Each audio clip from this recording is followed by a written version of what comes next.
Welcome to the Political Orphans. My name is Nico Lagan, and I am a conservative. To my left, Rob Ambrose, a liberal. Our goal is simple. We want to challenge the narrative, reject political bias, and tackle topics that mainstream media won't touch. But above all, we want to create a space where people who disagree can have a civil discourse and find solutions to the problem that we face together. Now, if it's your first time watching, yes, we do record for 2 hours. But if you're looking for a specific subject, just look at the bottom. The video's chopped down into sections so you can find what you're looking for. But I highly suggest that you stick around, because the reason we record for so long is that we take comments from our listeners. And by comments, I mean we take dozens, if not 20, 30, 40 per episode. So just saying, if you want to see what it is to interact with listeners, stick around and watch the show. Now, top topics of the day. It's August 1st, and we still don't have a deal with the US. Today at 12:30, we have both Chris Milburn, actually Dr. Chris Milburn and Dr. Shawn Whatley on the show to speak about the state of our healthcare system, especially when it comes to the story that came out about this Oakville family that is suing the hospital for their son's death. Canadians are inciting hate by claiming that there are no unmarked or mass grave in the country. A new Tim Hortons Tshirt is causing a commotion. And finally, Trump signed an executive order to bring back presidential fitness testing in school. Get your comments ready because the show starts now. What's going on? What's happening, brother? It's funny, every time you say the intro and you're like, Rob Ambrose, the liberal, I always, in my head, I hear, womp womp. Womp womp. That's kind of the advantage of doing the intro, eh? I'm a conservative. Here's Rob. He's a liberal. Womp womp. Womp womp.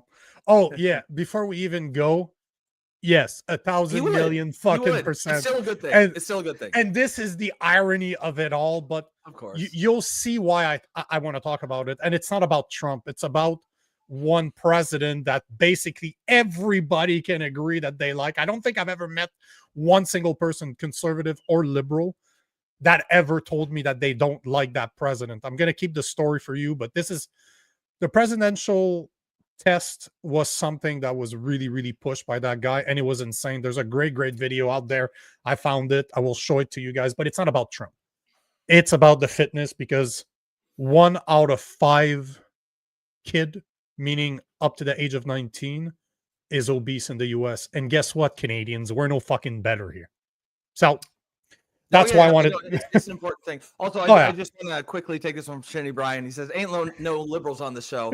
I mean, look, there's a lot of things we don't talk about, but my positions on things like abortion, guns, social safety net, healthcare firmly put me in a liberal camp. Yes. The big difference is I don't believe men can give birth and women can have penises, and I don't really have Trump derangement syndrome. That's about it. He's totally right, Trinity Bryan. He is not a conservative as much as he's a conservative for Canada. But but the Conservative Party is a liberal party. So let's be honest here. If the Conservative Party was in the US, they'd call it the Democrat. So that being said, we do have 2 doctors at 12:30. This I'm really, really excited about, because we talked about the story out of Oakville of that family that lost their son due to the slowness of our system. And I found 2 doctors are extremely outspoken about not only the triage problems that we're having, but what can we do to fix it? And is it fixable at the end of the day? So they seem pretty cool. In the text that I had with both of them, they seem like it's going to be a blast. So I'm looking forward to that. 25 minutes from now, they're going to join us. So until then, before I get into the first topic of the day, I want to mention that Wednesday next week, and thank you, Sylvie. I believe Sylvie's here. I already saw her. Yeah, what's going on, Sylvie? Sure. Sylvie last week or this week asked me if I would have a guy by the name of Jim McMurtry on the show. He is the author of The Scarlet Lesson. He's a former teacher that got fired for exposing what really happened to the residential school mass graves that they've been talking about. So I was able to get him on the show. He's going to be with us at 12:30 Wednesday next week. And also, Rob and I are taking 2 days off for the first time in since we've been recording. Wow. Yeah. This is 131st episode, if I'm not mistaken, 130th episode today. It's the first time we're going to take 2 days in a row. He's going to visit his parent at the cottage. I'm not going to say where. I don't even know where the fuck it is.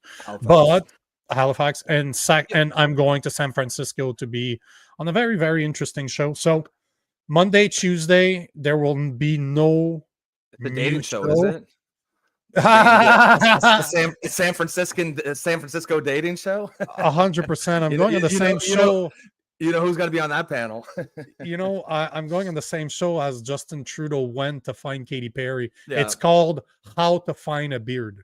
So there you go. Where gay guys go to get female beards. No, actually, I can probably talk about it.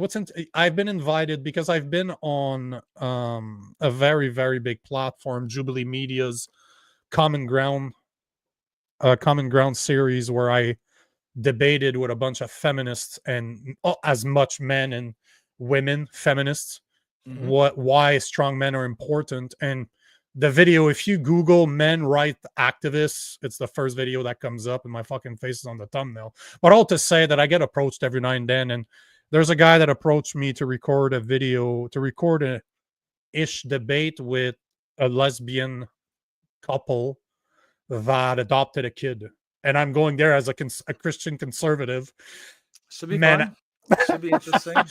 I'm going to tune in for sure. Bro, but I like their concept. Their concept is pretty cool. Like, it's not there to argue with people. It's really there to kind of talk about the personal aspect of things. I'm going to talk about growing up without a father. I'm going to talk about being a brand new father and what it means to be a father. So it's very, very well set up. Plus, I guess I get to see San Francisco. I can say that I've been, not that I have any attraction to fucking San Francisco. I'd be curious to see your take on it, because from what I've heard, San Francisco is in rough shape as basically like woke ground zero right now. Like just like the homeless situation's out of control. A lot of people, like I've seen a ton of people saying like, holy shit, I grew up here. What the fuck is this place? So I'd be interested to see how much of that is real and how much of that might just be sort of social media slop kind of thing.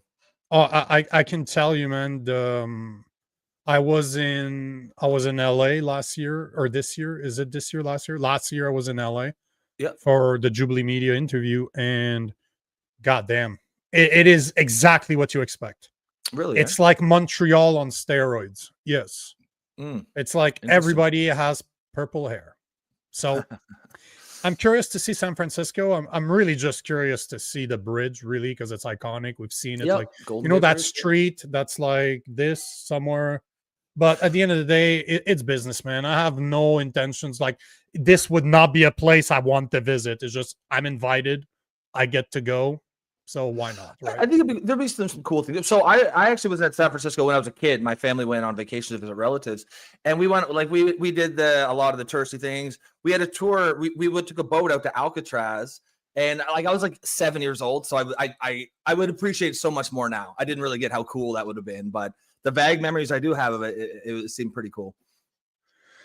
I'm not sure I get his comment. Yeah, I'm a fascist. Jubilee Media, a Jubilee debater against Mehdi Hassan. I mean, everyone who disagrees with me is a fascist is just like an intellectually lazy way of thinking. Like, don't get me wrong. Like, we love the debate, we love the disagreement here, but it's a different. I don't even know who that guy is. You gotta step your game up a little bit, because that's just kind of like intellectually lazy slop. That's the thing. There's like most of the rest of the internet is like that, but like for sure, you're going to disagree with a lot of things we're saying, but that's why you disagree with it. Offer an alternate solution. We're actually trying to have legitimate discussion here. No. I think you misunderstood. Yeah. If I'm misunderstanding, my mistake. I apologize. Yeah, I think you misunderstood him. I thought he was saying basically Nico's a fascist because you're a conservative. No. He was talking. Okay, my bad. Yeah, he says here I'm not saying it. Yep, my mistake. No, I think he's alluding that he was on. Yeah, there you go. He did one of those, one progressive versus 20 far right conservatives, featuring Mehdi Hassan. So yes, it's the exact same platform. That's I didn't do the. I didn't do the one against 20. We do have some commenters on here that kind of troll in that way, so maybe I'm a little bit jumped the gun on that. And bad, Trinity, Brian, do understand that he's a liberal, so he takes everything personal. He gets triggered very easily. Oh, Trinity's a liberal. Trinity's a liberal. No, you. I'm talking about you. But I'm saying Trinity as well is also quite far left. I like that we're seeing a lot more left-leaning commenters too. I think it adds a nice dimension to the show. I want to see as much from both sides as possible, and as much as people in the middle too, because at the end of the day, if you're listening to this shows because you're somewhere in the middle. Yeah, you're left of middle, you're right of middle, but you're not you're not woke left and you're not far right, right? Yeah, right. Like, so as Leah says, honestly, labels divide and degrade humanity. Yeah, and that's kind of the key thing about this show. Like, I'd seen earlier, Trinity said, or I guess I should call him Brian because I feel like he's a guy.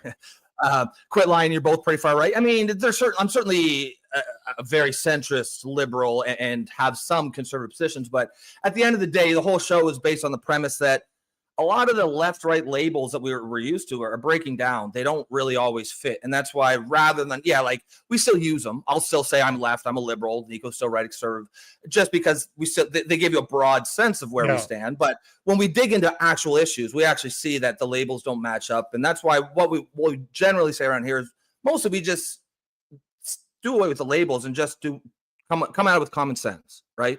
And if you come out with common sense, sometimes you're going to end up on the right of an issue, unfortunately, just because of where the Overton window is right now. The truth is, if you're not woke, if you're not woke in Canada, gay conservative, a gay version of a conservative, yes. But it's true though, if you're not woke in Canada, you're considered on the right, because the Overton window is so far left. That everything right of woke is right, but it's another way I would describe myself as an anti-woke liberal. There you go. And again, and that also kind of puts you on the right where the Overton window is. I don't think that's the way it should be. Now let's kick it off with the first subject here. We will be addressing, obviously, the fact that we're August 1st and we still don't have a fucking deal with the US. So basically, starting today, Canada goods that are not covered under the CUSMA agreement. Kuzma.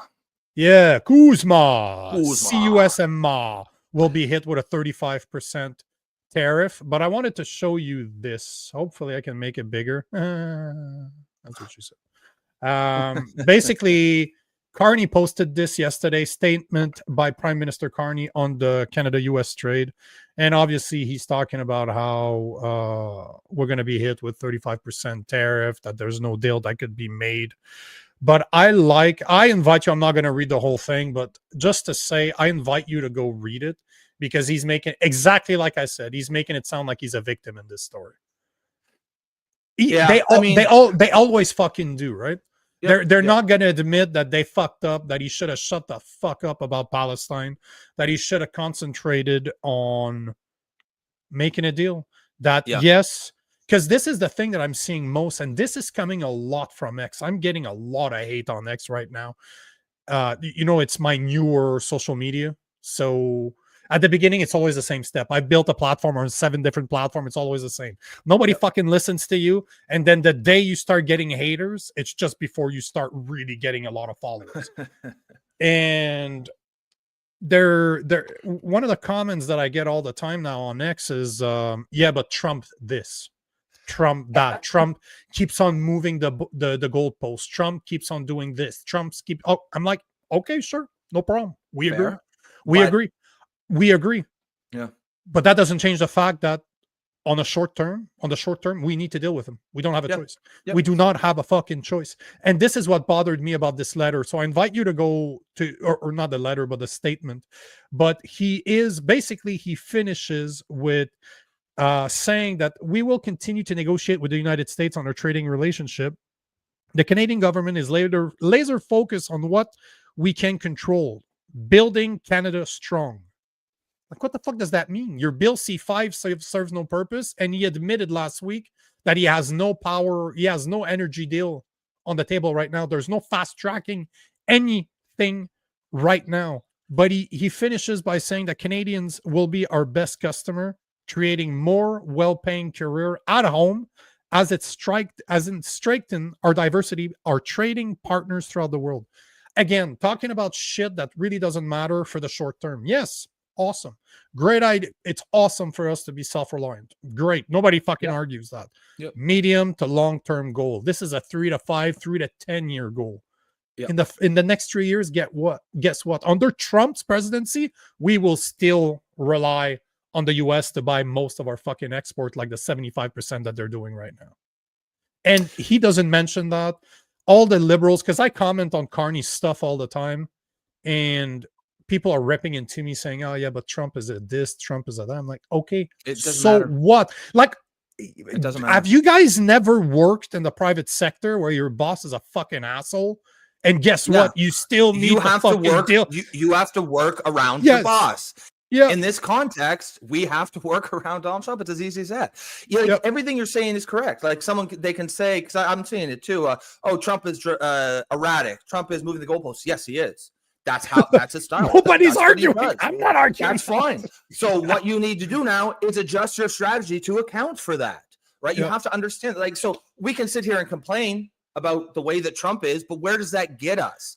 So much of left liberal thinking is about doing things that might make us feel good in the moment, but actually don't help us in any feasible way. And you can see that across the board. You see that with a lot of the climate change things that we're doing. Like, they're not actually making any material difference to emissions, for example, but it makes us feel good, makes us get virtue signal points, and so we do it. And it doesn't matter that it actually hurts us.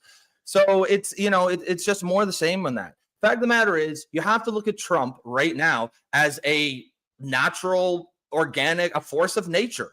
If you've got a hurricane come down, do you say, well, nothing we can do, a hurricane's coming, or do you work around the hurricane and batten your house down, fucking, put sandbags in, then you go to higher ground? You have to work with the cards that you're dealt. We don't have any say in the American president. All we have is the reality that they are our biggest customer. They buy 75% of our shit, and there is no short-term solution here. The only short-term solution is to get the best deal we can, and the best deal we can will be a bad deal. That's 100%. Just facts on the ground. Yeah, if you look 100%. At every single deal that he's got out there, there is no one who is tariff-free. I think the lowest I saw was 10%. Maybe it was 15%. If we can get that, you got to be happy with it. And the fact of the matter is, America has had tariffs put on them by most every single country in the world, including us, for the last 20, 30, 40 years. And they've been okay with it. But there's only so much. At some point, if they decide that they're not okay with it anymore, there's nothing we can do about that. We can complain about it, but that's just a loser's mentality. It's a loser's attitude. Do you sit there and you complain about what you can't change, or do you deal with the fucking reality and get the best deal done? And the best deal done is going to be not a great deal. That's why you get it done. Then you focus on the things you said, expanding our economy, diversifying our trade partners, building energy export capacity on both coasts. But in the short term, there is no solution other than accept the least bad deal that we can get. You know what the funniest thing is? I don't know if you saw that before you take the comments, because I know the comments you want to take. I want to take them too. But before, I just want to show a few videos, because this one is something that is not being spoken about in Canada right now. And this is just showing people how idiotic we actually are. Because as of yesterday, Mexico won some time, and Trump is going to extend, because they were on the same deadline as we were. He's going to extend it another 90 days because Trump said that he and Mexican President Claudia Sheinbaum are getting to know and understand each other. So basically, let's watch this video. But basically what it means is that if Carney were to shut the fuck up, understand that he's dealing with an egotistical maniac, and just deal with him like I did for 12 years in cells. Like every adult has to at some point in their life. Brush his ego. He has, the point in the matter is, however the fuck you feel about Trump, he has the leverage and we do not. You want to save Canadian jobs? Shut the fuck up, elbows down, and take the cock. You don't have a choice. But here's a video just showing how Trump is... You can deal with Trump, and I guarantee you that president behind closed door, she fucking flattered his ego, and he's just like, "Oh, you." And we've been how long we've been saying this for 5 months now. Trump is erratic, but he's not. Yes, he's not complex. He's very predictable, though. But he's predictable. Yes. You know how he's going to react a little bit. You have to bite the bullet a little bit. You have to read his book. You'll understand that he's not a politician. He doesn't give a fuck about your opinion. He doesn't care about your emotions. But flatter his ego, and guess what? Flattery with him works extremely fucking well. And as a leader, you do the right thing, not what you want to do, not what makes you look better. You do the right thing for the people that you represent. Yes. Sometimes thumping your chest and getting into a dick measuring contest is the leadership move in a certain situation. And sometimes in a different situation, it's being a bit more humble, eating a slice of humble pie and recognizing that you don't have the leverage. You do what you need to do, get the best deal done, then you retreat and you get better. Yep, and 100%. So much of this doesn't, so much of the left, and I think the left is what's egging Carney on to keep going with this antagonistic attitude, that it's not working. Like I like to see with this clip here because it's almost a case study. On one hand, this is how you should deal with Trump when you look south of the border, and then you look north of the border. This is how you should not deal with Trump. Well, tonight, the White House is modifying the reciprocal tariffs on most of America's trading partners. It pushes the previous midnight deadline of August 1st back 7 days in what the Trump administration's calling a new harmonized tariff schedule. Alex Stone with ABC News has more. The new announcement coming just hours before President Trump's midnight deadline. The White House announcing this modification furthers a reciprocal tariff rate against nearly 70 countries. Earlier, the president announcing the U.S. and Mexico have an agreement to extend for 90 days a 25% tariff agreement as trade talks between the two countries continue. Late on Thursday, the White House announcing the president signed an executive order increasing the tariff on Canada to 35%. Though exempting many goods covered by the existing trade deal with Canada. We've sent out 17 letters to countries around the world. And the rest of those countries that either do not have a deal or have a letter, they will be hearing from this administration. This week, the president also announced a new preliminary trade deal with South Korea, both sides agreeing on a 15% tariff on South Korean goods, down from 25% that President Trump threatened. The deal includes cars and electronics. Democrats on Capitol Hill say the deals are no good and are not what the president claims them to be. Yesterday, Trump announced a deal with South Korea, and it's very similar to the deals we saw in the past with Japan and EU. All talk, no substance, and raising costs for the average American. India's trade minister told that country's parliament on Thursday, in light of U.S. tariffs, India will take all necessary steps to secure its own interests. President Trump announced a 25% tariff on all products from India, and still there is no trade deal with China. I believe that we have the makings of a deal. Treasury Secretary Scott Bessent telling CNBC the Chinese are tough negotiators. Because they have some leverage. Judges hearing arguments on Thursday voiced deep skepticism about President. They have a lot of fucking leverage. Like Chinese have a lot of leverage. Most of their products come from fucking China. So they're able to be more tough, right? It makes sense for them. Yep. The whole point of this is that I am not endorsing Donald Trump. I'm not saying that I'm happy about what he's doing to Canada. Is he taking advantage of us? Yeah, absolutely. But see, there you go. Pow, Bend Over says, oh, fuck, Bend Over. I fucking love it. I didn't realize until I said it. Oh, that's awesome.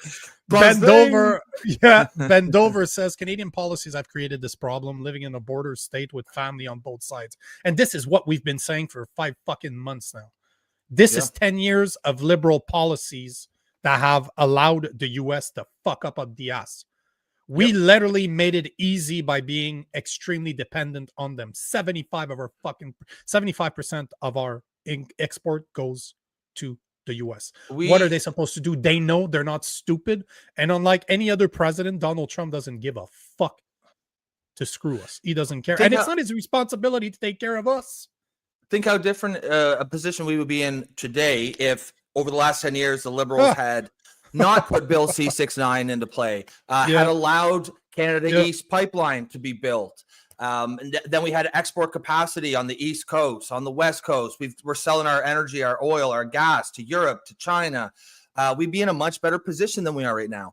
Unfortunately, the Liberals don't want to do that. They seem to have an idea that it is immoral to extract our natural resources, and their policies reflect that. And our GDP growth over the last 10 years reflects those policies. 100%. So yes, I mean, Ben's absolutely correct here. Like we can complain about Trump all we fucking want. That's like complaining about the weather. It's a loser's attitude. It's a loser mentality. It's not up to us who gets to pick the American president. We only have to deal. The only thing we have to do is deal with who they pick. They pick Trump. And we can sit here and complain about it, or we can actually get a deal done. And I see, Chris is here. Well, I think we'll wait for the other guy. But I pulled this up here. These are the deals Trump's got done already. Look at you. The lowest one is, okay, you got the UK 10%, but everyone's getting tariffs. On 15, the 750 15, 19. Billion. Like the UK's part of, it's part of the EU, so they got their own deal 5% better. But what the fuck do they take from the UK? Yeah, we need to get out of our heads that there's a deal out there where we're not paying tariffs. That doesn't exist. We need, but I'm not the best math student, but I know 15% is better than 35%. What? So, no, that's racist. That's racist.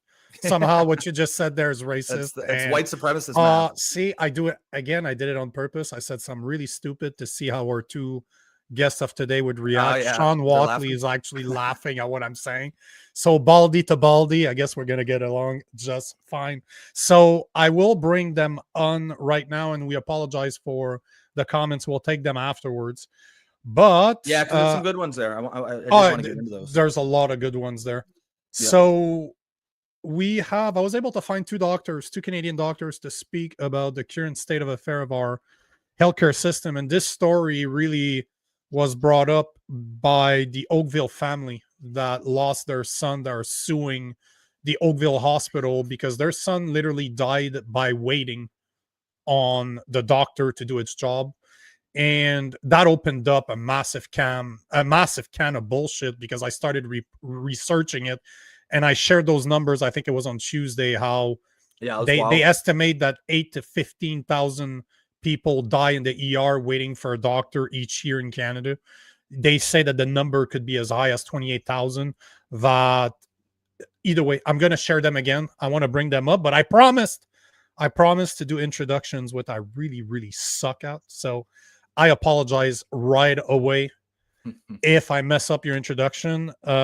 First, one of the two doctors we have on the show today is Dr. Chris Milburn. He has practiced ER, family and injury rehabilitation medicine for over 25 years. He has served as a medical education director and as a regional ER chief. He has a long history in medical politics, philosophy, and history. A longtime editorialist and radio commentator, Chris became the subject of college complaints because of his views, which ran afoul of the current left-wing stronghold on medicine. He and his wife, a psychiatrist, write a Substack called Paradox. That's pretty clever. I'm actually smart enough to understand what he means. So that's pretty clever. And he founded the Free Speech in Medicine Initiative. And second, we have Dr. Shawn Whatley, a physician and author of the 2020 book, When Politics Comes Before Patients. That's definitely something I want to read. And on the highly praised book on how to fix the emergency wait time in Canada, No More Lethal Waits. He has an extensive experience in the healthcare administration and medical politics. Whatley is a past president of the Ontario Medical Association, OMA, and currently a Musk senior fellow in a health policy with the Macdonald-Laurier Institute. And I'm not sure monks. To me, a monk, I'm a martial art guy, so monks, they're shaved and they kick ass. So I'm not sure what a monk is.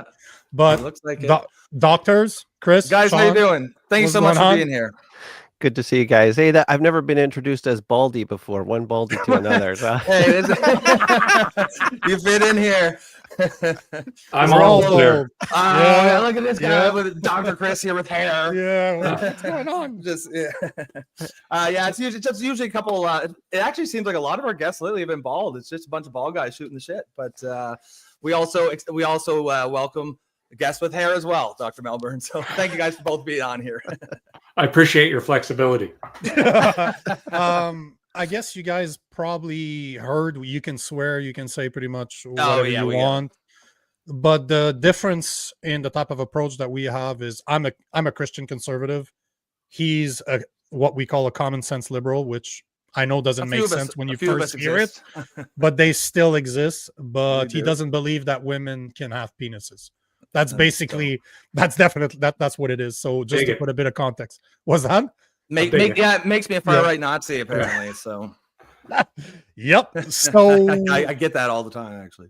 So I don't know who wants to go first, but the whole idea that I had behind this is really the story that came out of Oakville, that family that lost their son because of the wait time, because of he was labeled as CTAS level 2, and yet from my understanding, they're supposed to see a doctor within 95% of cases need to see a doctor within 15 minutes. And it took him multiple hours to see a doctor. And by the time they saw him, they sent him to the Toronto Children's Hospital, and he ended up dying getting into a coma, and they had to unplug him. But that was the idea today, is to talk about what are those CTAS level, what is the triage that's happening in our hospitals right now, and what the fuck's happening? How are 15,000 people, 8 to 15,000 people dying every year waiting in the ER? How do we have tens of thousands of people waiting on dying on wait lists for surgeries? Like, what the fuck is going on here? I just want to quickly add on to that, guys, before you answer. Just because when we did the show the other day, I thought those numbers couldn't be right. 8,000 to 15,000 in the ER, and then we're looking them up as we're going, and they were apparently. And I guess I wanted to add on to that as you answer those questions. Does that sound about right to you guys, or did that surprise you when you hear those?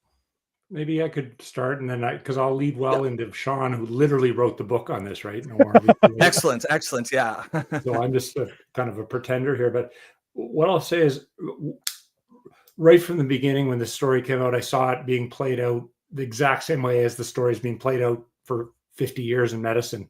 It's always the same thing. It's always, oh my God, how did this happen? We focus on the incident. The bureaucrats make more rules to make sure it won't happen again. And everybody goes in that same cycle. Most people jump up and down and say the government's not properly funding it. And we need to spend more money and throw more money and we need more managers to better manage things. How could this happen?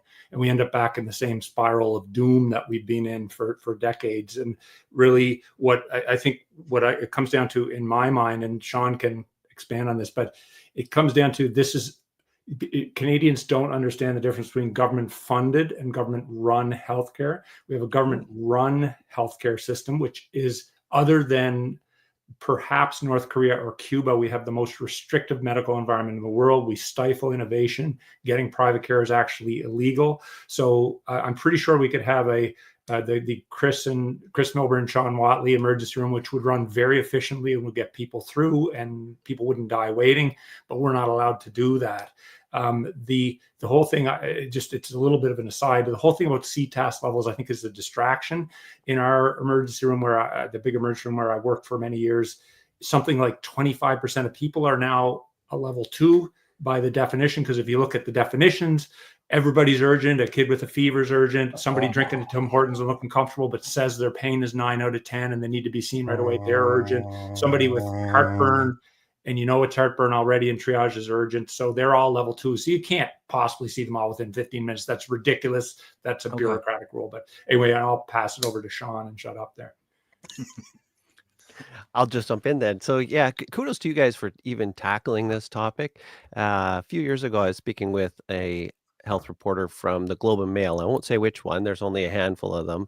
And I said, listen, you got to do a story about this. We have our gymnasium at our hospital, very large hospital north of Toronto, packed with old people because we have no beds for them. We also have our auditorium packed with old people. We took all the chairs out, all the tables out, set up little curtains, no bathroom, a little more privacy than when they're in the hallway, but we filled it with old people. And a lot of these people are in various stages of dementia and they're waiting to be placed in a nursing home. So I said, this is outrageous. This is not sanitary. There's carpets on the floor. And when we get to a certain age, bowel and bladder function isn't. Anyways, you just let your mind run with the environment these people were being warehoused in. And the reporter, kudos to them. They were very empathic. They said, oh my gosh, this is terrible. However, our editor won't let us write a story like this. We need a new angle. Maybe you could sneak me into the hospital and I could interview a patient. Or if the patient is too demented and unable to do an interview, maybe I could interview their family and get a human impact angle to this. And so if you look at the headlines over the last several years, especially, it always has to be something even more outrageous. It's got to be a kid or a young person in this case, who was triaged as being very sick, but not seen for 7 hours. And then they died. And then the hospital's being sued. It's like you need 3 or 4 extras. But we already have so many stories that the public's not hearing about. Right before COVID, the city of Brampton declared a state of emergency, literally the week before Canada declared the COVID pandemic, so in March. And they said we've had 4,300 patients cared for in hallways in Brampton Civic Hospital. So the town council voted unanimously to declare a state of emergency. And this is before COVID? Before COVID. Wow. Stories like a patient in Sudbury, Jelinas brought this up in the legislature. She said, I have a patient in my riding who was cared for 13 days in the Sudbury Hospital in a bathroom. And there were pictures, right? There was a toilet behind the end of the stretcher. Now, at least they had privacy in the bathroom, but we're always looking for one extra story to go over the top. And so building on Chris's comments, this is a lot of the same old thing we've been experiencing for decades. But like I asked at the beginning, before you go, Rob, do those numbers, because those are the numbers that I had, and I did a lot of research, like those numbers, I can cite the source. It's not just a post I saw on Instagram. I'm the one that made the post on Instagram. So I'm seeing, as per the report of the Canadian Journal of Emergency Medicine, they estimate that 8,000 to 15,000 Canadians die yearly in overcrowded emergency rooms. That as per the secondstreet.org, 15,474 Canadians died in 2023-2024 alone, waiting for surgeries or scan. And they say that the number could be as high as 28,000 as per the research that they've done by contacting the province directly and analyzing their numbers. That Second Street also says that over 70,000 Canadian patients have died on a wait list since 2018 to 2019. The number is more like 76,596. And as per the Fraser Institute, we're looking at it takes 30 weeks to see a specialist after being referred by a general practitioner, up 322% since 1993. And I made the calculation, but the average Canadian, our health system costs $9,500 per year per Canadian. That's the equivalent of $381 billion a year. Are those numbers, do they all make sense to you guys? Or can we all agree on those numbers, or are they out there? Yeah, again, maybe I'll start and hand it to Shawn. Like, absolutely, this is my experience. I'm a currently a rural family doctor. I do Emerge as well, but I see this from a number of different angles. I've been the head of Emerge for a region and kind of seen this all play out. So absolutely. So I watch people every day waiting for things, and some of them dying on wait lists. Or recently I had a man have a heart attack while he was waiting to have an angiogram, you know, and he came into the hospital. He's in bad shape. He did make it, but he had a bad, terrible experience with all that and ended up with a damaged heart. So that's just like, to use a younger person's phrase, it's on the daily that we deal with that. And but it's very hard to put statistics on. So I'll tell you a quick anecdotal story. I came into my injury rehab clinic one morning. I was scheduled to see a patient, and I didn't see her in the waiting room. I asked the secretary, well, where's Mary? And she looked at me, and the secretary burst out crying and said, she died yesterday. I was like, oh my God, this woman, completely unexpected. She had developed chest pain while at our clinic. Physiotherapist had said, you need to go to the Emerge. And her response was, the last time I went there, I waited 8 hours. I'm not going again. I will not go to that emergency room. It's terrible. They're rude. I'm not going. And against the insistences of our physio, this lady decided to go home. The minute her relatives saw her when she got home, they said, oh my God, took her, but she died en route to the hospital. Now, that's just one story. She's not going to show up in any statistics. She didn't die because of the healthcare system that she did. So how many it is, I think we can quibble over numbers. All we can say is that it's terrible that people have to wait for necessary services, and they clearly are in our system in Canada. Yeah, great. Yeah. So one thing, I guess you want to let Shawn answer? Yeah. Sorry, Shawn. If you had anything to add before I go on to the next question. Oh, you can go on, man. I could add, and then you guys would have you wouldn't have a show. It would just be Chris and Shawn talking about data. So. But do those numbers make sense to you? Are you surprised by those numbers, or does that sound right to you? So I'm not surprised, and actually, I was involved in helping Second Street get that data that you're referencing. Oh, and wow. actually, there you have it. Yeah, so that data not is at all surprised. there you go. So that data actually comes from Freedom of Information requests. So they gave FOIs to every province, and a lot of the provinces don't have data at all. And so when we were trying to figure out the big range there, 8 to 15,000, that explains that. Well, they are talking about the dying on wait lists. So Nico mentioned that number. And the trouble is we had to pick diagnoses where people actually would die from their diagnosis. So for example, if you die waiting to have your cataract surgery done, well, a lot of old people are waiting for cataracts, and then they have heart attacks. So it's not as simple as it sounds. And what we should be pushing for is to have hospitals keep better track of this data. They don't want to keep track of this data. And so kudos to you for calling it out. Yeah, no, that's all I do. I'm hated everywhere. Yeah, he just calls. That's all he does. Call shit out all the time, even when he's wrong. But that's actually really cool hearing how it works, because I think we all get a little dumbed down in modern society. We got those numbers just typing in Google, but you guys can't do that. You have to go through every single thing and make some judgment calls, I assume, and apply some knowledge. So that's actually really interesting.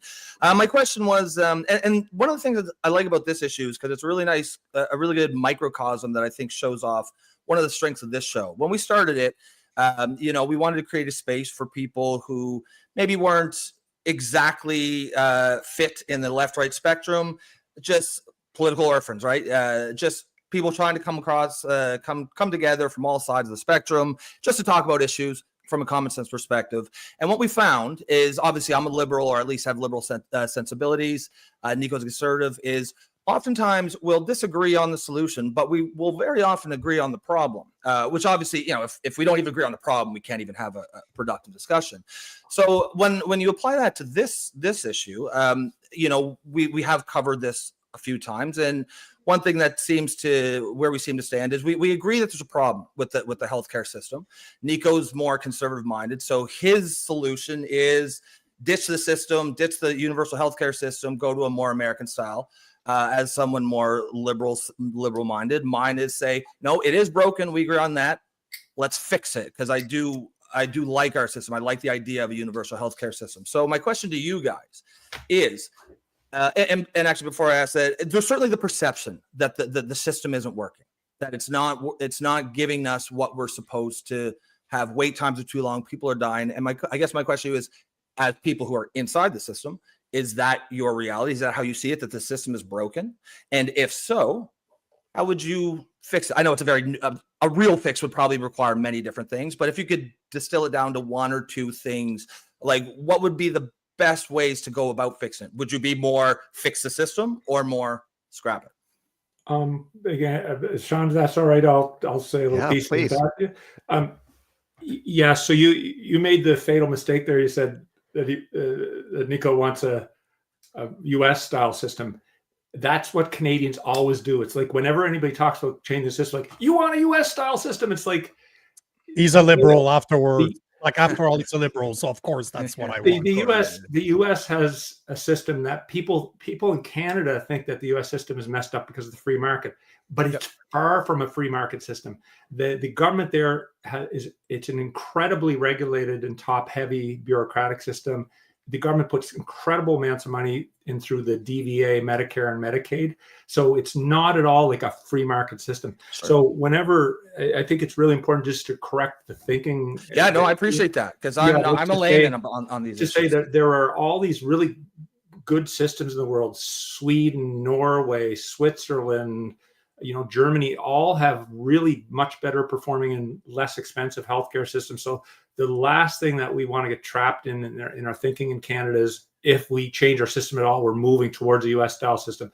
Nobody ever talks about, oh my God, you say you want a Swedish style healthcare system, because it's a great system, but it's also a much less bureaucratic and much less government controlled system. It is a universal healthcare system in the sense that you get insurance through the government, but the government doesn't run healthcare. They don't have a stranglehold like they do in Canada.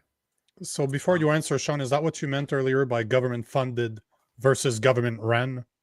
Like, you can have a government funded health system, but that could be privately ran like a business instead of having it ran by bureaucrats. Is that what you mean? He's asking you, Chris. Sorry. I thought he was asking you, Shawn. Yeah, absolutely. That's what I mean. I mean, like, you look at Europe, many of them have private systems. And as a consumer of healthcare, you have your government insurance, and you can pick your hospital, you can pick your doctor. They compete for your business because they want to give good service. Whereas in Canada, it's like, don't complain. You're only waiting like 3 months for your hip. Don't complain, while you're crippled with it, right? Have you thought about having MAID? We can get that in 1 month. So I think Chris nailed it when he said, who calls the shots, right? Is it the patient in charge, or is it the politicians and the government in charge? Now, when we say, oh, we're so different from the American system, actually in America, they have a third party payer system. So the doc doesn't know really how much it costs. The patient doesn't know how much it costs, but the insurance company dictates whether or not you get care. In Canada, I don't know how much it costs. You don't know how much it costs. And a government bureaucrat dictates whether or not you get the care.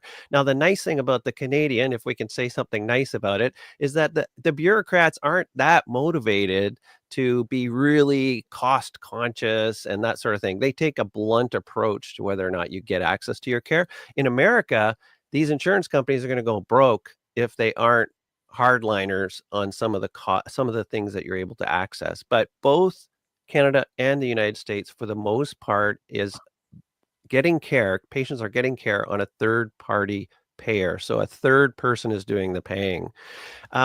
To answer your question, though, Rob, you said, well, how would you fix this? What can you do? Yeah. So I think both Rob and Nico, all the Baldies in the room here, and Chris, an honorable Baldy. You're an honorary Baldy. It's an honorary Baldy.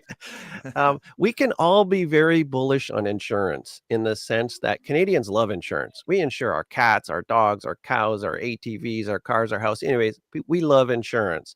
And the case or the argument in favor of medical insurance, and not just a one-size-fits-all, but long-term care insurance and critical illness insurance and acute care insurance. The case for that is very strong. So whether you're liberal, conservative, NDP, whatever flavor you are, I think you're on pretty solid footing to say, yeah, let's support insurance.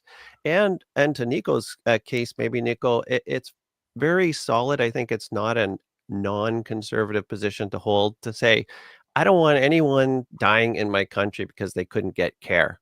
So you should own that high ground. That, I think, is the moral high ground. We're going to take care of people in this country. We are pro-insurance. We are pro-helping people. But to your point, Rob, it's in the details. How do you actually get this done? And so you asked for solutions. I better stop there because I've said a whole bunch of stuff. I can offer 3-point solution on how to make it perfect if you're interested. And can I interject one thing before Shawn comes back to that? Because Shawn, I should maybe say, I believe you're writing a book on this right now. Am I correct? Yeah. So Shawn's writing a book on literally every topic. That's right. Literally writing a book on how to fix the healthcare system. Yeah. One of the problems with insurance in healthcare is, and I've written on this if people want to check out my Substack, but the idea of insurance, when you insure your house, you don't use your insurance to fix your kitchen when your countertops run out. You don't use your insurance to paint your house. You use your insurance when you get hit by lightning and your roof gets a hole in it, or when you have a flood. The healthcare insurance, as it was originally envisioned in the 1960s, was back when healthcare, we thought of healthcare was actually, I think it's better called illness care. You got sick, your appendix got inflamed and you needed it out and you're going to die unless you get it out. Well, that's healthcare. Yeah. The problem is that healthcare is now morphed into everything. And the left wing of the political spectrum has pushed it into, well, housing is healthcare, because if people aren't housed, and nutrition is healthcare. So if people don't have good food, they're not healthy and whatnot. So now if somebody has problems with overeating and they want to be on Ozempic, guess what? You guys are paying for that. I'm paying for that through insurance. So basically, people now aren't using insurance as per the house insurance example. They're not using insurance when something bad happens. They want insurance for routine maintenance, my yearly blood tests, and I like my vitamin D level checked every 2 months and whatnot. And I will just, as an aside, say this is a real problem with a number of the immigrant cultures who are moving in. Once they know that healthcare is free in Canada, young, healthy people want constant checkups and blood work. Yeah. A scan for this, a scan for that. And these people are incredibly expensive to the system. We're not equipped for that. Because the doctors, we have this dual weird role, which kind of is two poles, where we're both the advocating for the patient, trying to get them good care, but we're also the gatekeeper to make sure that they don't use this care irresponsibly, because that impacts other people's access to it. So it's a difficult system. And I think insurance, the idea of insurance is great, but we have to define what is it for exactly.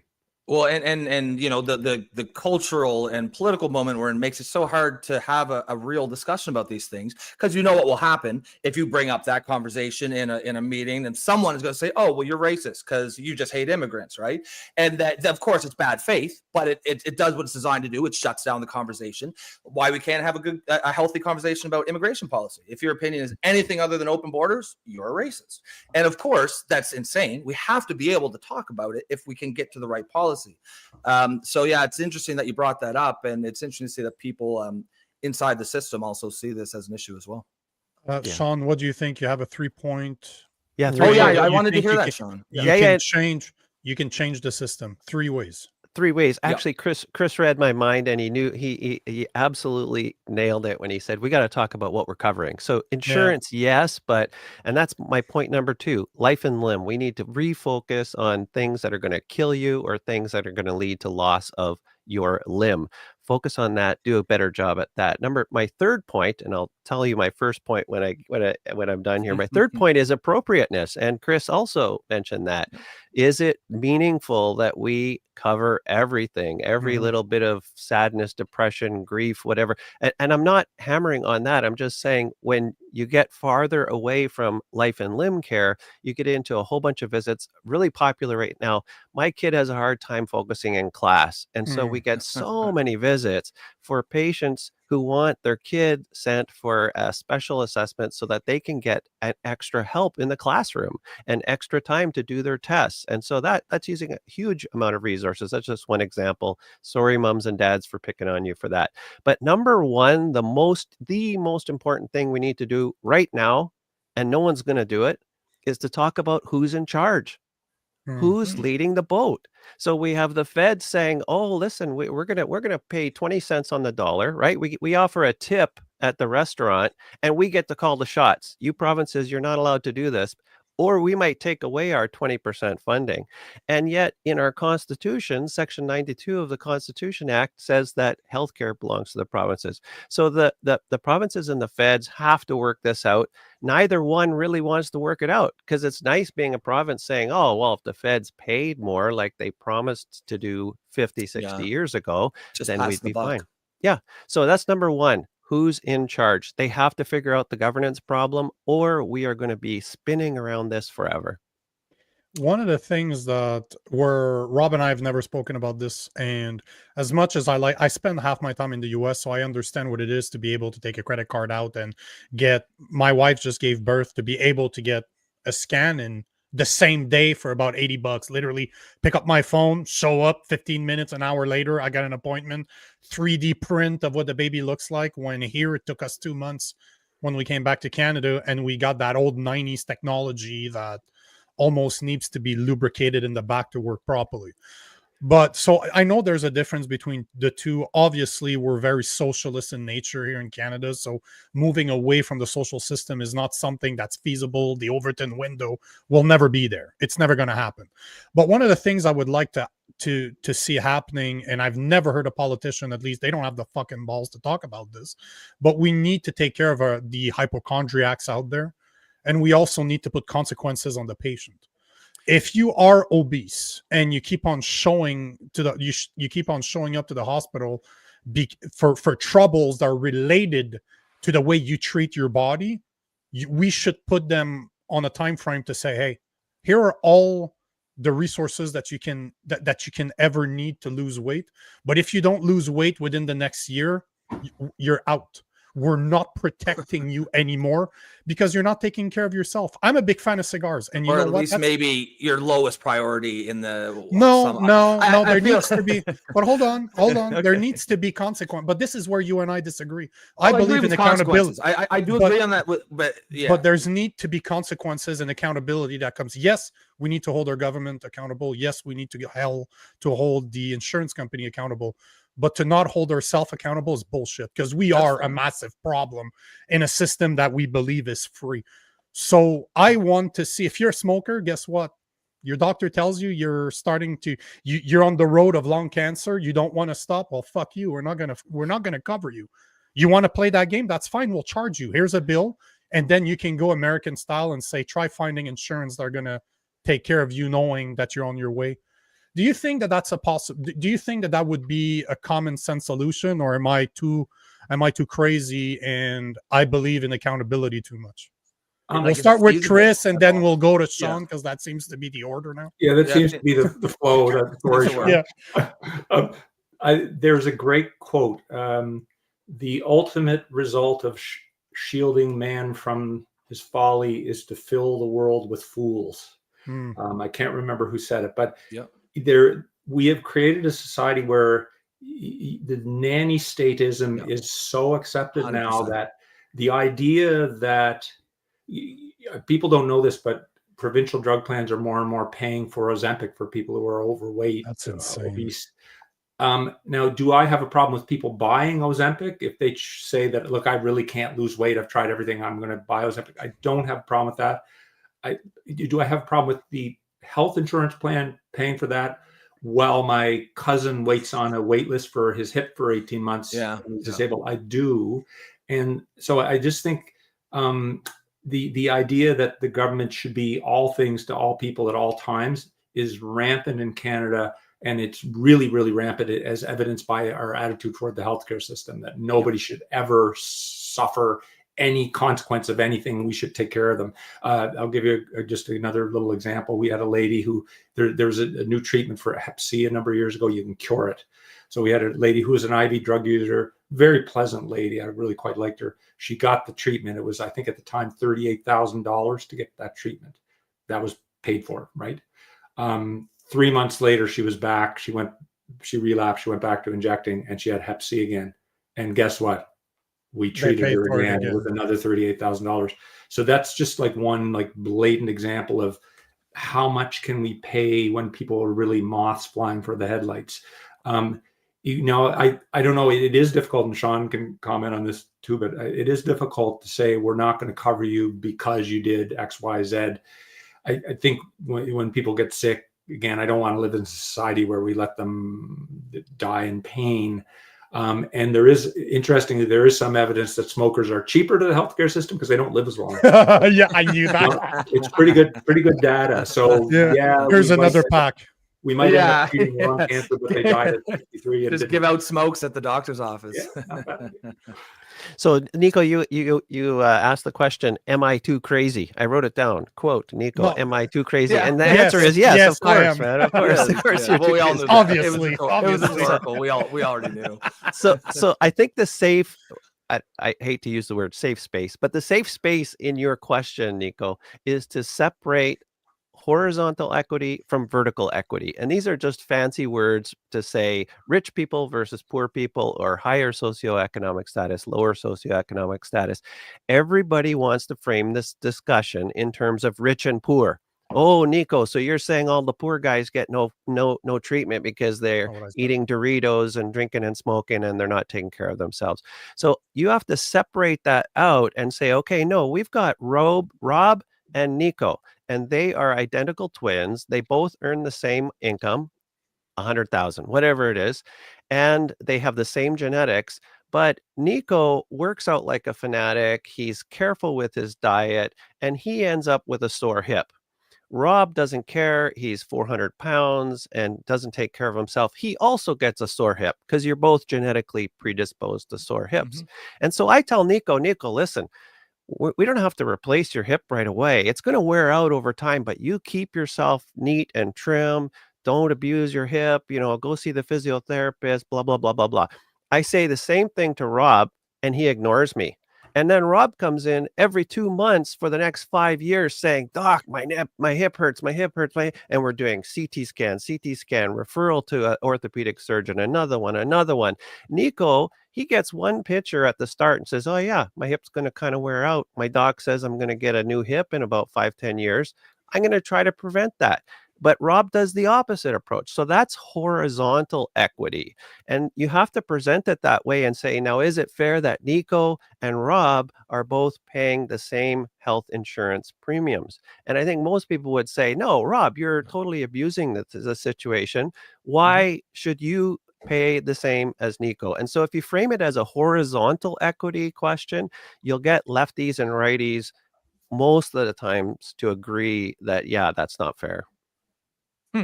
So one thing that's kind of coming up in this conversation a lot is, whether like Nico used the word hypochondriacs. I think Chris was just talking about, appropriateness and people who are going like, so it seems like that is one of the issues. People who are, and I'm seeing in the comments a lot of people are saying a lot of the same things. Basically people who are using it, the system, clogging it up for things they don't really need. And now, as in Nico's example a minute ago, like, I agree with what he's talking about. I like the idea of some sort of accountability. I think denying service to people would probably be unfeasible. But is there any feasible solution to inject some amount of accountability in the system to get people to, whether it's a small deductible upon a visit or something like that or a reward for the people that are healthy instead tax of break taking away, maybe? Yeah. If you're healthy, if every year you pass and you're taking care of yourself, you're eating well, you're hitting the gym, you're exercising, you pay less. Yeah. But there has to be a way, right? One of the show's themes is solving problems. So is there a way that we could feasibly solve this problem? Even let's say you have like maybe a pie in the sky idea that we would never do. I'd be interested in that. But also if there's an idea you think that we actually might be able to do. Chris? And I guess start with Chris and then. I'll let Shawn start because he's thought a lot more about these particular questions. So. Yeah. So you guys are asking about patient cost sharing, and that's a whole, a couple textbooks out there that you could read just on that topic alone. The problem with Canada when you talk about patient cost sharing is we already have about 27 roadblocks between you and your access to care. You wait in line at the emerge, you wait in line at the lab, you wait in line for the CT. You're supposed to get an MRI, but you only get a CT, on and on. We are so roadblocked and rationed already to now say, oh, we're going to add another roadblock for you. People are just like, it doesn't make sense. Forget about it. Having said that, when you talk about patient cost sharing, there are 32 healthcare systems around the world that have universal insurance. 28 of those, the last time I checked, have some form of patient cost sharing. So think of the most socialist country you can imagine. Everybody picks Sweden. They have last time I checked, it was about $300 deductible for that you had to pay for family doctor's visits for the year, similar $200 to $300 deductible for the year for medications. And talking about vertical equity again, rich and poor, the very poor, the old, the sick, the elderly, there always are exceptions built into all of these patient cost sharing approaches. Now, the first answer from folks maybe on Rob's end of the spectrum is to say, well, that's so administratively expensive to do that. And he's right. It does cost money. You aren't doing this as a way to save money. You're doing this as a way to direct limited resources to the patients who need it the most. That's why you're doing it. You're not doing it to make money. Do you guys have time to answer one more question? Like, I know you guys were supposed to be done at 1. It's 1:06. I'm not in a hurry. I'm good. Yeah. Cool. Shawn? Cool. Yeah. Shawn? Yeah. This is a question. You thought my last one was bad. This one is going to piss people off. But one of the things that we talk about all the time here is the cost of our immigration / asylum seekers / people that never participated in a system that gets to take advantage of it. Now, people don't realize that we have a lot of foreigners in Canada, a lot of people that become permanent resident, a lot of people that are asylum seekers. Like right now, it's estimated that we have anywhere between 175 to 300,000 of them right now. And obviously they get but they get health. Yeah, they're awaiting on the decision that can take 17 months to 2.5 years. We give them healthcare. So do you think that there should be a time of contribution needed before a newcomer to Canada is capable of taking advantage of our health system? Chris, you seem to be excited about that one. I am excited about this, so I'll go. Yes, I totally have run into this situation. Discussed it a lot with doctor friends recently. So if you go back, I can't tell you exactly how long, but say 15 to 20 years, newcomers, you're not allowed to say immigrants anymore because it's racist somehow. I don't care. I'm racist from the get-go. I'm a xenophobe, racist Christian, so it's all good. He isn't actually, but he just doesn't care about them. I know. It took a while to get health insurance, right? There was a lockout period, and I believe that's being shortened officially. I believe that people get health care numbers very quickly now and get free healthcare. But when these people were in this period where they didn't have health insurance, when they showed up at a hospital or a clinic, doctors could choose to treat them or not. If you showed up and you wanted to get seen because you had a rash, like clinic, but you didn't have health insurance, I could say, I'm going to charge you whatever, $20, $50, whatever. And if somebody said no, then I wouldn't have to treat them. But then, so what happened was these newcomer clinics or immigrant healthcare clinics got set up. And at first it was doctors volunteering out of the goodness of their heart, say, these people are, hard done by, so I'm going to take a half day once every 2 weeks and go and volunteer at the clinic. And I thought that was great because it placed a natural limit on the amount of healthcare.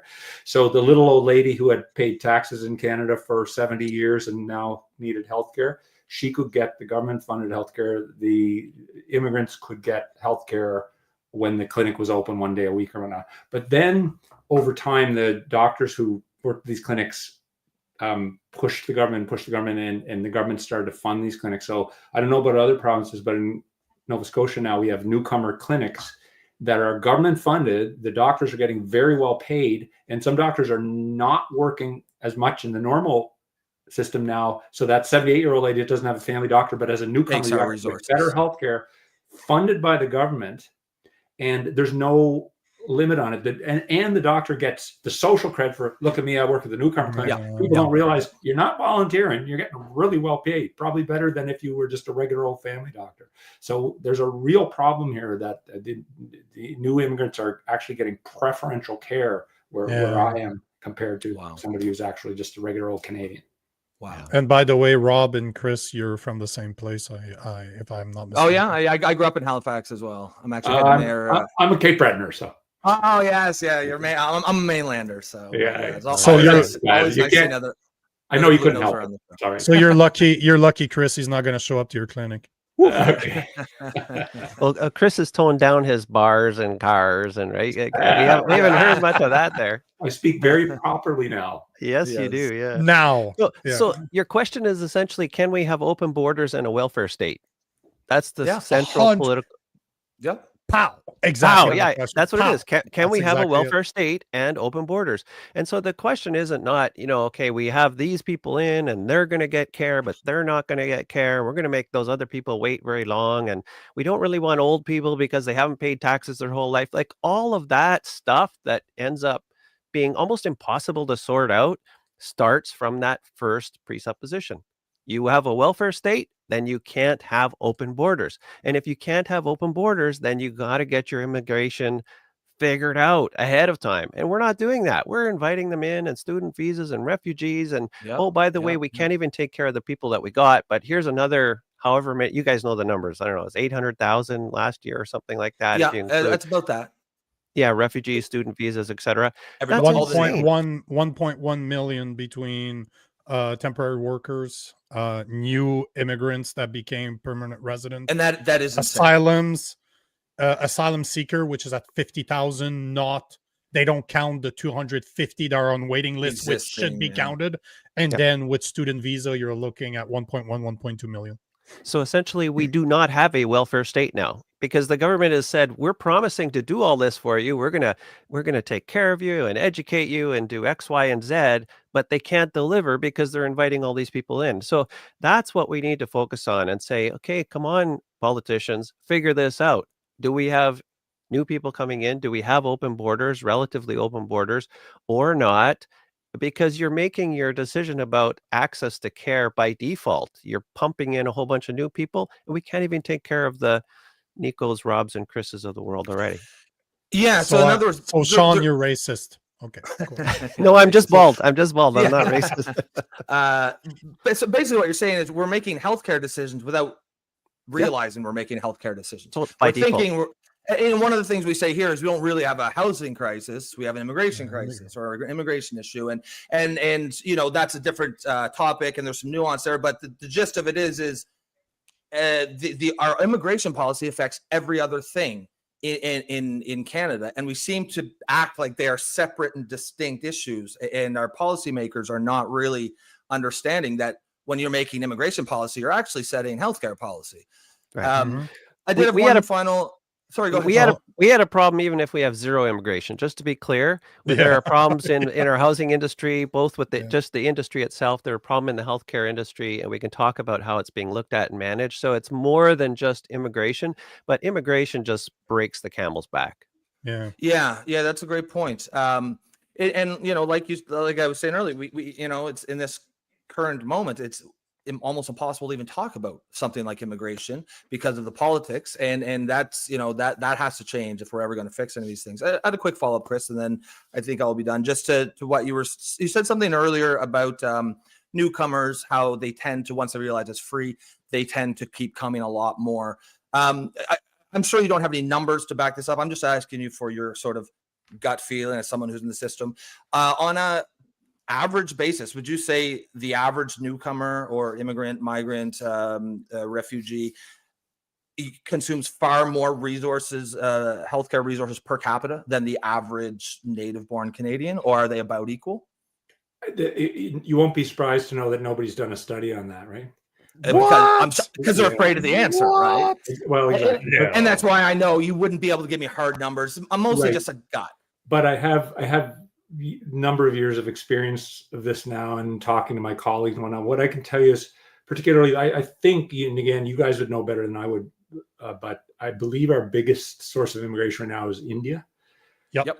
Oh yeah. 40%, 40 to 50%. Yep. Not even And close. it's a cultural thing there, but they're big healthcare consumers. When you get a cold, you kind of expect to go to a doctor and get tablets, as they say they're Britishized. And when you have heartburn, you expect to go to the doctor and get tablets and whatnot. And so I get a common visit for me in one of the clinics I work in would be a young gentleman who's been here from India for maybe a year or two, who comes in with his list of, and I'm not kidding, 25 things that he wants to get checked for his blood tests, right? Oh, I get my blood tests twice a year, and here's all the blood tests that I get. This is from my doctor back in India telling me what you need to do. And it might be $300 or $400 worth of blood tests.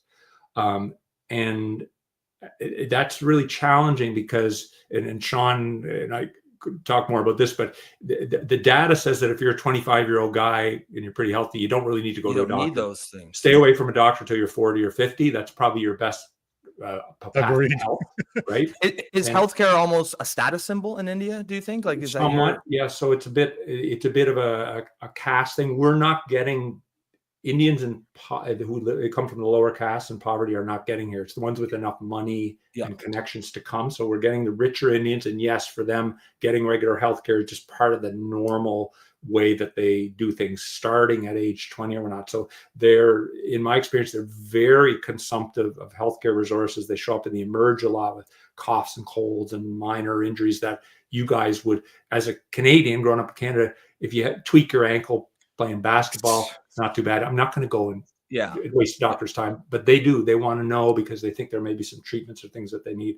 And it's not to shit on that culture. It's more to say that it's a different culture and it doesn't fit with our healthcare where it's free. They pay over there. A young gentleman who saw me, he tweaked his knee playing squash when he was at home in India. He said within half an hour he was in a clinic. With another half hour he had an MRI. With another half hour he's back at the doctor. The MRI is fine. It was just a tweak. No big deal. We can't do that here. Our system would break, but that's the expectation that they come with. Yeah. So you can't tell them, like my mother told me when I was young, just throw some dirt on it. Stop being such a bitch. I haven't been to an ER in like 10 years or a doctor for that matter. Yeah, that's interesting. Where'd they do your sex change? I'm just kidding. Shawn, did you want to answer his question? That was fully colored. I got that in a week. So I'm going to let Chris own all the weight of that very spicy question you asked, and all the views can go towards Chris. I'll just simply say I'm not going to name any culture, but in Southern Ontario, we have lots of different cultural communities. They tend to hang together, right? We're a multicultural nation, right? You don't become Canadian. You stick to your culture. And so in the emergency department, you can almost tell who's coming in the door. Oh, it's one of those people, because you can hear them screaming and yelling. Or you go to another person who's literally dying in front of you, and the only way you can tell is they're getting really pale and they're talking less until they pass out on the side of the stretcher. So huge cultural differences, but you guys are socially inappropriate. I mean, you're not supposed to ask these kind of questions. The liberal view of society is we are just all the same. All humans are equal. Yeah, every culture's the same. But in reality, that's not true. Well, of course not. Like, well, Chris, what you were saying, like, like you said, it's not that anyone is better. It's just different. And I don't understand why we can't just understand it like that. Of course, they're going to have a different culture. They grew up in a completely different country with different history, different, everything is different. It would be insane if they came here and perfectly fit in. So, but we can't even talk about that because immediately, even though we're just talking about differences in culture, the woke left will immediately accuse you of talking about superiority of culture. And that must be frustrating for guys with your kind of sensibilities to kind of see some of these issues. And we all know you can't say it. Like, we all understand instinctively what you can and can't say. Absolutely. No, and I will say too, like healthcare, we were woke when woke wasn't cool yet. Yes. Healthcare has swung very far to the left over many years. My wife Julie has written about this, and I wouldn't have dared done it, but she wrote about the feminization of medicine, which has occurred like something like almost 60% of that sounds medical school graduates have been women for about 20 years. So there's, medicine is a patriarchy. probably It's true not in 1975. It not probably anymore. wasn't very true in 1985. By 95, it wasn't true at all. And now it's actually very feminized. Just look at the study out of University of Ottawa. University of Ottawa did that what study. does that say? It's something above 60%. I'm pretty sure that it's more than 60% now of students in medicine, not just nurses, but doctors, surgeon, whatever, name it, is 60 and over percent women. Wow. Yeah. Yep. Yeah. And not even, and I mean, I feel like you could have a feminized culture that's still being done by men, right? Like it's not necessarily about the sex of the people. It's about Just look at Trudeau. Just look at Rob. I was going to say Rob, but you fucking guy, man. Jesus Christ. Justin Trudeau wasn't. But Justin Trudeau is Trudeau's a great example. Just even listen to the guy talk. You're like, shut the fuck up, man. Yeah. Like, grow up here. No wonder your wife left you, man. Holy shit. Can I irritate you guys once, just but you're wanting to end this segment, but you've mentioned imaging a few times, x-rays, that sort of thing. So there's, I encourage your audience to check this out. CBC actually reported on a 2017 Manitoba Auditor General report on MRI wait times. And they found that athletes can get an MRI in Manitoba the next day. Quote, government officials, donors, or people working in the healthcare system got an MRI the same day or the next day. Workmen's compensation patients got an MRI within 20 days. And guess what? Regular people got their MRI in 23 weeks. Yep. So 23 weeks versus next day. CBC 2017, Google it, Manitoba Auditor General report on MRI wait times. So Chris is raising his hand. I like it. I love that. I love that. This one, because this is a non sequitur, but a wrap up comment, because I wanted to mention it, going right back to the beginning about this poor young guy who died waiting. I think, like, I start off by saying people are going down the wrong road in their way of thinking and approaching it, and it's going to turn right into we need more funding, we need bigger ERs, and this and that again. And trying to fix a problem in bureaucracy, trying to find somebody who's responsible. It's kind of like boxing with the cloud. Like you can punch and punch, but you don't hit anything because it's so diffuse. Who's responsible for this? The answer is, well, nobody knows. You can't really name somebody. And what's going to happen is that I can predict what will happen. There'll be an inquiry. They'll look into it. They'll say that the nurse made a mistake and the doctor should have recognized this and that and that. They'll throw a couple of people under the bus because they love to do that locally, because it takes heat off the fact that when you have an emergency room full of people who don't need to be in an emergency room, most of them don't need to be in an ER, but they have no other care options. You've created this haystack that the people who are actually sick are these needles in big haystacks of people who aren't all that sick, because they're stuck. They don't want to be in an ER with their little cut on their finger. They love to just go to their family doc's office and check in and get it taken care of, but they can't. And so we're going to get into the weeds of this one particular issue. They'll throw people under the bus, problem solved, and everything will carry on like it always was, because we're not looking at the deeper problem, which is that it's a huge top-down, inefficient, managerialist system that just doesn't work. So, Chris, when you say, like, I just one final one, Nico, and then you can wrap up there. We were just saying there, like, it's a diffuse, like, you can't, there's nothing firm to grab onto. There's no one really to blame. Or it can always be deflected. Would you say this is a feature or is this a bug? Is this intentional? I've written about this before. I think for the people who are at the top of this and who they probably love it. Great. It's great. Like, they wash their hands. How are you ever going to pin it on somebody? I was the regional head of ER in Nova Scotia for my part of my end of Nova Scotia at one point. And I found out after a while, I used to joke with people that the job had a lot of responsibility and no power.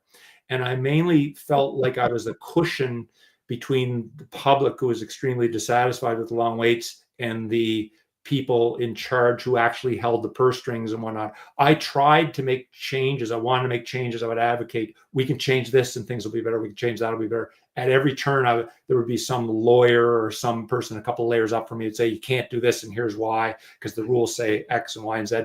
And basically, the system was just stuck in this terrible repeating thing where every month we'd have a case that went sour because of a wait time. Somebody would die, somebody would have a bad outcome, somebody would complain. But I couldn't do anything about it. So you have all these managers in the system who aren't allowed to manage anything. They were like me. They were just frustrated and saying, throwing their hands up and saying, why am I here? Why am I called a manager? Most of them, I wasn't really paid for it. I wasn't. That's a long story. So, and eventually I gave up, and that was fine. But a lot of the managers who are in these positions, they realize they're useless, but they're making $90,000 a year in benefits. So they're not exactly going to say, yeah, I'm out of here, I'm useless. That's how they suck you in, right? I mean, every it's pay to play. Golden handcuff. Since you asked a question to Chris, I'm going to ask one to Shawn, because I think that's right down his alley. And that's one of our commenters. I absolutely fucking love this question. Free Wi-Fi saying, would you guys say healthcare is to Canada what the right to bear arms is to America? That's more of a political question, but I'd like to hear. I like it. So I don't know, Shawn, if you, I got a feeling that you have an answer for that. Yeah, we've defined it as what it means to be Canadian. It's really the only thing that means. But there are two Medicares. There's the Medicare that exists in our dreams, the dream that we'll get care when we're sick. And then there's the Medicare that exists when you actually get into the hospital. And only 4% of any population, so pick your region, actually needs acute care services in a given year. So 96% of the people are living on the dream. We are literally living on the dream of Medicare because we don't experience the reality of it. And most of those 4% who actually need to go to hospital are sick and old and not very articulate, and they can't come and advocate for themselves. So you only have the rare patient, like you opened the show with, who has a family that are articulate and they're willing to, get lawyers and sue people. That's a tiny, tiny sliver of Canadian society. And most of the 96% don't want to admit that maybe our dream isn't real. And so, yeah, great analogy.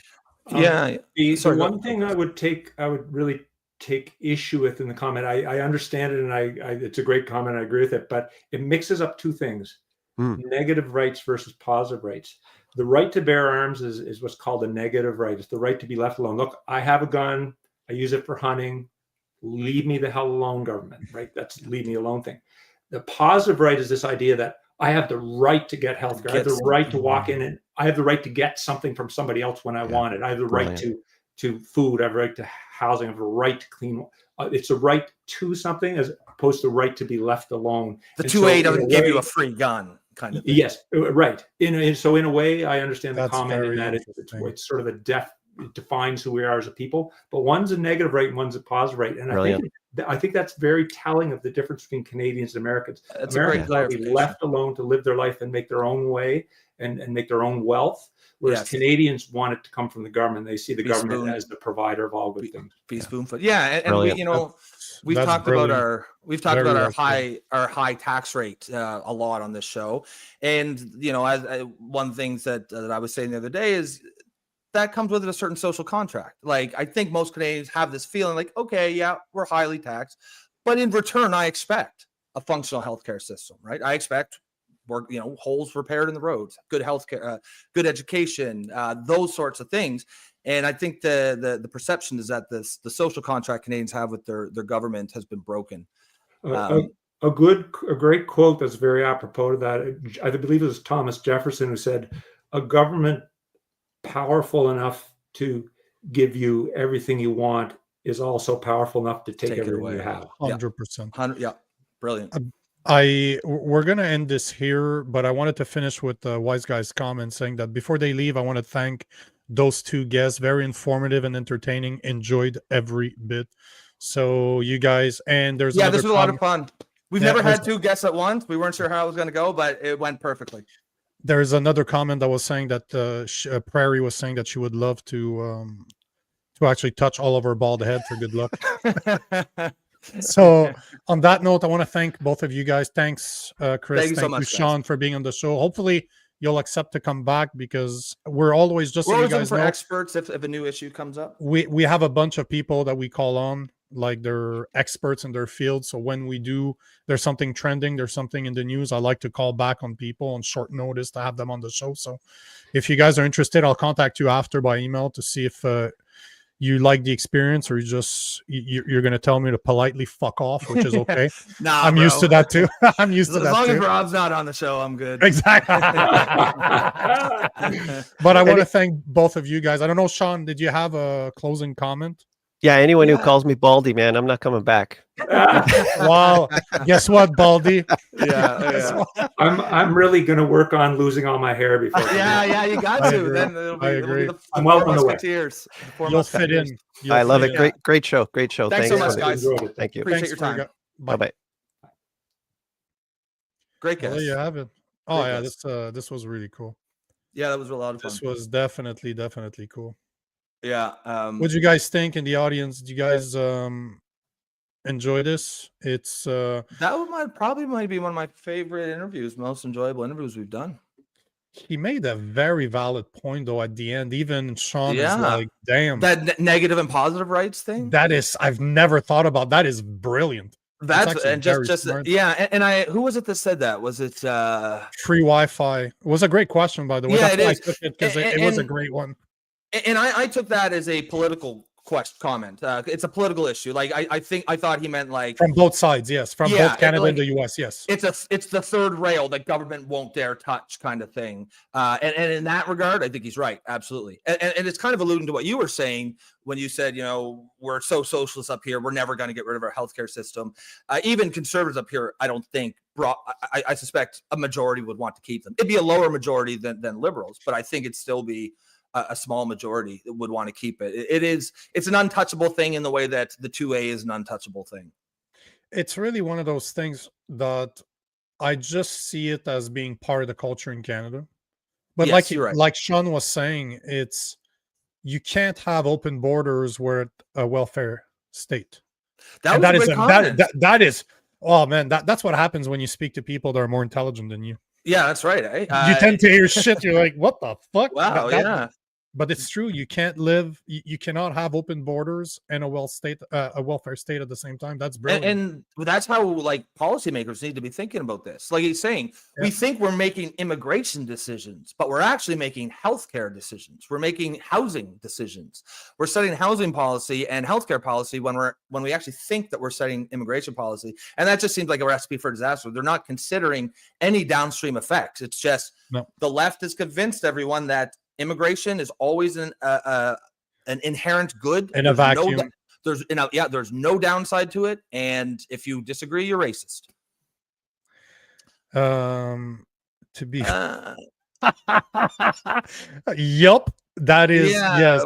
Basically, Tammy's saying anyone notice that the majority of guests on the show tend to be bald? Like we know the word you're using, let's call it bald. Guys, if you're on X right now, you like what we're doing, make sure to like, make sure to comment, make sure to restream this restream this stream. Well, that's restream the stream. That's I'm hanging out way too much with you. Goddamn. Okay, you guys need to do restream the stream. But if you really want to be part of the conversation, like we're getting so many, it's unfortunate. I apologize for the commenters. So many there's some great comments in there, but so many great comments. But if you want to be part of the conversation, make sure to go to our YouTube channel at the Poli Orphans. Make sure to like, make sure to subscribe. And if you believe in what we're doing, because we literally had two doctors that are major voice for the healthcare system or talking against the healthcare system. Like them or not, agree with them or not, they were open. They did not ask for any of the questions. They just told me they're ready. We set up a time and they showed up. And I will always respect somebody that shows up, an expert that shows up doing it live, because there's no retake. Whatever you say is going to be out there, because I'm not fucking editing shit. This is live and I'm not removing it. So it's, if you want to be part of the show, because as Joe's saying, we were having our show time during the show, and that's the whole point. That's I'm noticing that a lot more. And I really like that. But this is what I want. This was the point. There's a show with it, and sometimes the topic's completely different. We're over here talking about Carney, and then I'm watching the guys talk about. What was the one the other day? Right? They're talking about. But this is the whole point. The whole monetary point policy or something. You guys can drive the conversation both on what's on air and in the comments. Yeah. And I rarely see insults, if any. Like people disagree, and that's the whole point. So if you're on X, join the YouTube channel, like, subscribe.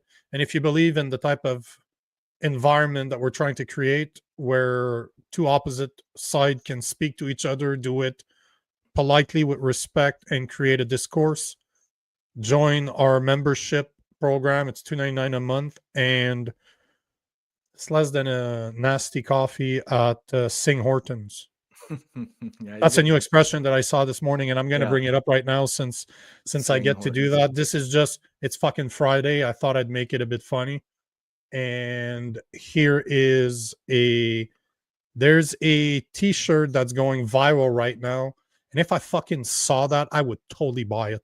Like, I think I'm going to go buy this. Yes, I know what you're talking about. It's It actually is. a nice looking t-shirt. It's a nice brown. It's very fucking clever. Whoever did it is clever, but here is the new Tim Hortons t-shirt that is offending Canadians.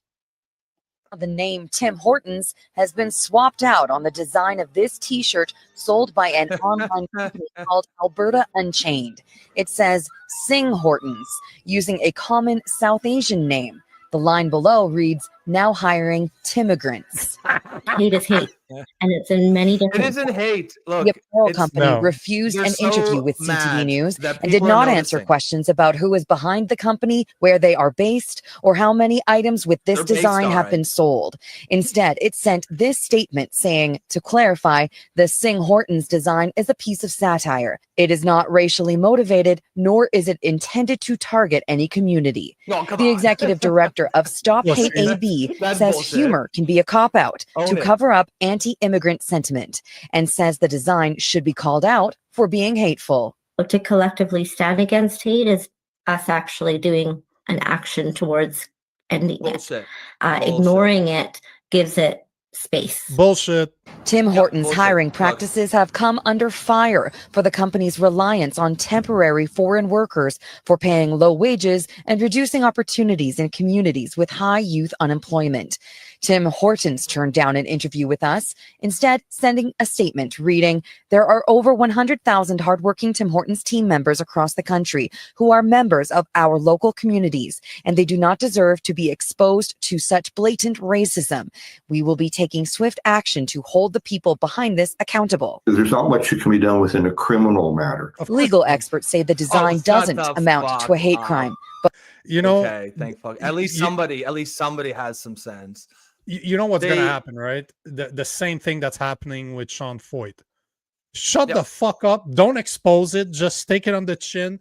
Nobody would have known. Now you're going to have idiots like me with a following that's going to go buy that t-shirt. And I will go to the gym fucking flexing, showing the t-shirt to all my followers. Like, hey, this is a great t-shirt. Maybe we should get a sponsorship from that. Do you know what I'm saying? Like, don't do that. Don't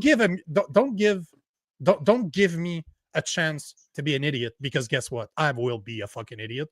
And that t-shirt is fucking awesome. I wish I thought of that t-shirt. Well, like, welcome to Timmigrants. And they have it as, first of all, the reason it's funny, and everybody who sees the fact of the matter is, every single Canadian who sees that shirt knows exactly what it means, right? The fact that everybody knows it proves the point of the shirt. And they have it exactly wrong. She's that woke retard there was like, oh, it's hiding hate within humor. No, what it is we're trying to have legitimate criticism of immigration policy, but that gets shot down as hate, and so we are hiding legitimate criticism of immigration policy within humor. So, like, it is an absolutely reasonable, especially when you listen to that interview we just had. It is an absolutely reasonable position to hold that our immigration system is not working and it needs to be completely revamped. Completely. You know, I love that Tim Hortons can call those t-shirts racist, but yet they have a vast majority of their 100,000 employees that are on low wages from a different country. So you're saying that t-shirt's racist, but we're not racist for importing or for Timporting.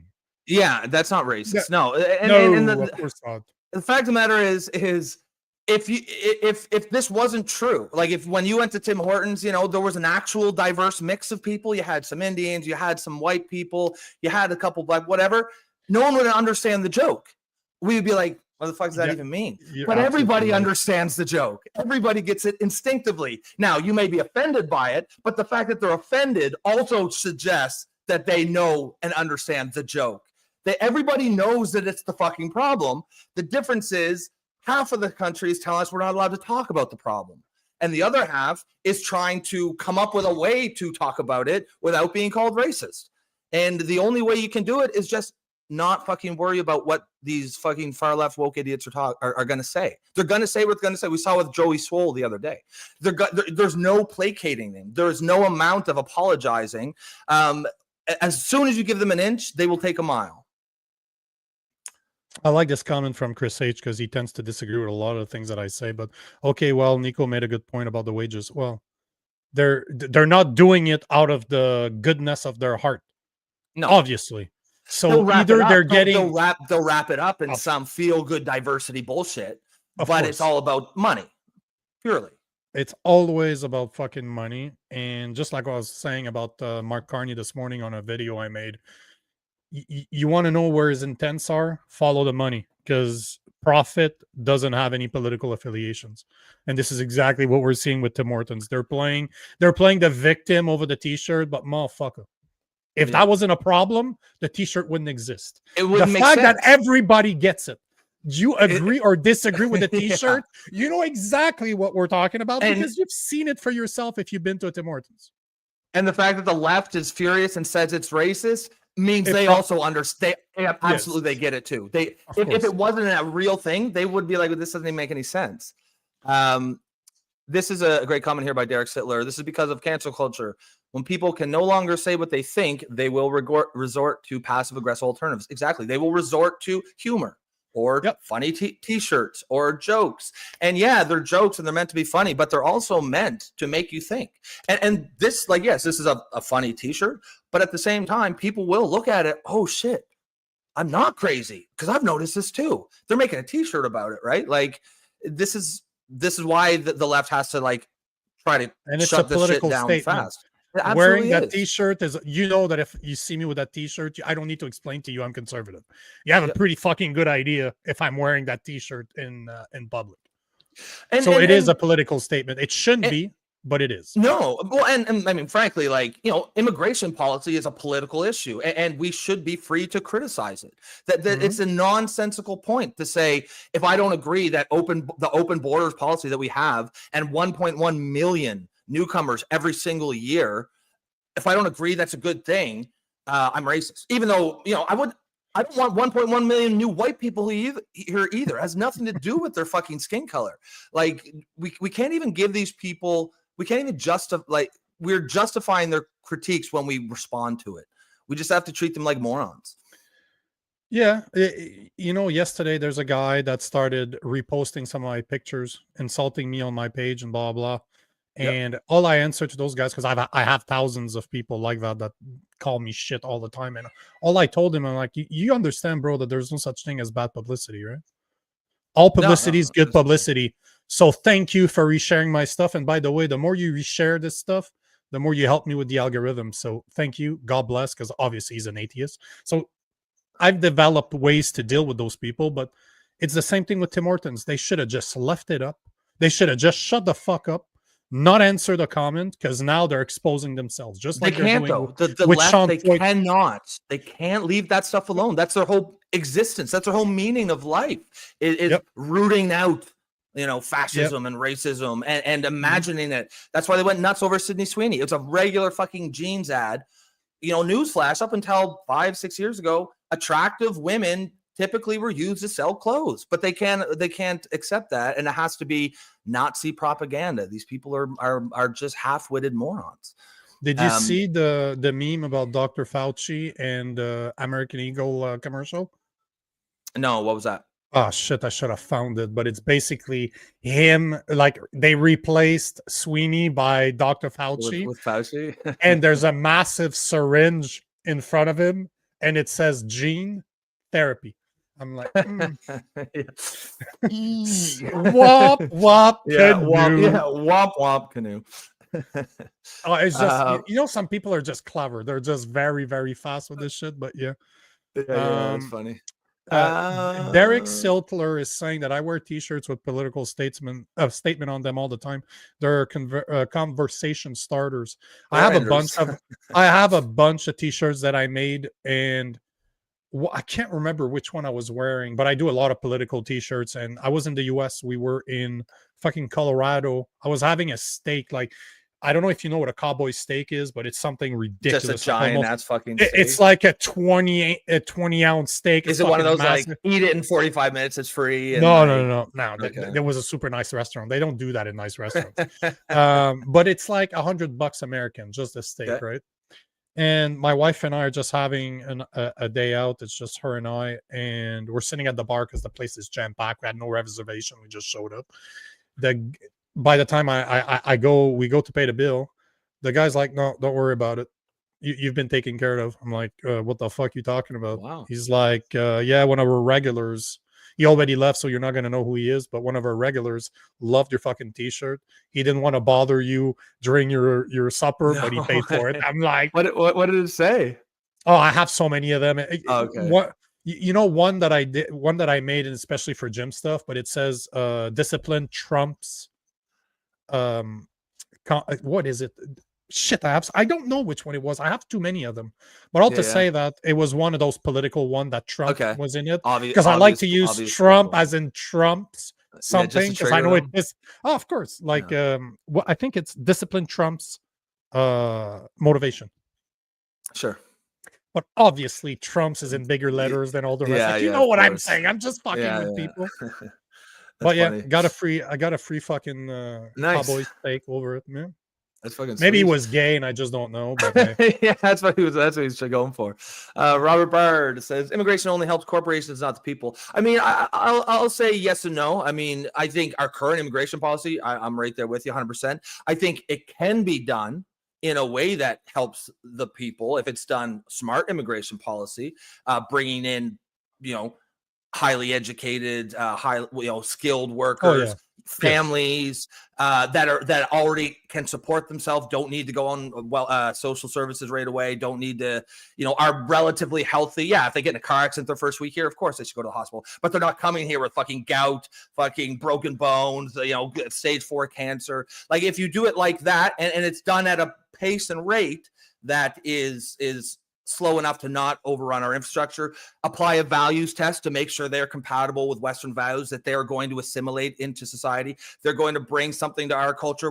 They're going to accept from our culture. We'll meet in the middle. It can be done correctly and for the people. But I agree with you. That's not what our immigration system is right now. Not even close. No. I wanted to, there's a bunch of other subjects that I wanted to talk about today. We'll carry on the one for the Canadians are inciting hate by claiming that there's no unmarked or mass graves in this country, considering that we do have an expert on Wednesday at 12:30 showing up, so we'll keep it for that time. But since it's Friday, I wanted to show something actually that probably matters to you as much as it does to me. Sure. Trump signed an executive order yesterday bringing back presidential fitness tests in schools. And I think that's a great idea. We all gonna agree right off the bat that it's fucking hilarious that he's the one doing it, because that guy ain't fucking passing that. No, he ain't passing fuck all. But he's also 85 or 80 or whatever. I don't expect an 80-year-old, like, he's lived his life. Yeah, but you look at an RFK that's right next to him, where that fucker passes that fucking test. Yeah. But the reason I wanted to bring it up is not because of necessarily because Trump did it. I don't really care that Trump did it. I got a video here. It's funny because of who's with him. Like, he announced that yesterday, and you're going to recognize a very known triple WWE wrestler next to him, which is fucking hilarious because that guy's juiced up. So sure. But it's the video I want to show afterwards, because there's somebody that was very prone on the fitness levels in schools, and I don't think that here there's somebody that's not going to like him. I don't care that you're a leftist or a rightist. He's always brought up as being pretty universally loved. So that's the reason why I'm bringing this up. But let's just watch this quick video. Then I'm going to bring up the video about the other president. Well, I'm delighted to be here with some of the truly great. You recognize that guy, right? Legends of all time, as we Triple H announced the newest. Oh yeah. Fuck, so he's aged, but yeah. Nutrition. This is an important. He's married to Vince McMahon's daughter, I think.